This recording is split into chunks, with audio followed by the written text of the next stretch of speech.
ya Kenya. Na muungano wa maaskofu katika kaunti ya Bungoma umekashifu wanasiasa ambao wanaendeleza siasa za kuchafuliana majina na badala yake kuwataka kuuza sera zao kwa wananchi kwa njia ya heshima. Wakihutubia wanahabari mjini Bungoma katika kanisa la ACK wakiongozwa na Askofu George Michumo, viongozi hao wa dini wamesema kuwa ni masikitiko makubwa kuwaona viongozi wakirushiana matusi hadharani wakati ambapo wananchi wana matarajio ya miradi ya maendeleo kutoka kwao. Mmoja apate kuwajibika wakati kama huu tunapoelekea uchaguzi mkuu wa mwaka wa 2027.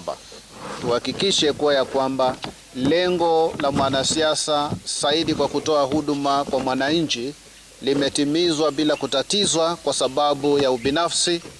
Tumekutana hapa siku ya leo kama watumishi wa Mungu katika kaunti hii, tukabare kuongea kwa mambo machache kuhusu kaunti yetu vile imeendelea, na tumekuwa katika maombi tangu jana tukiombea kaunti yetu, tukiombea viongozi wetu, tukiombea watu wetu wote, ya kwamba wakati kama wa sasa Mungu akabare kuendelea kutusaidia kama kaunti ya Bungoma yote kwa jumla.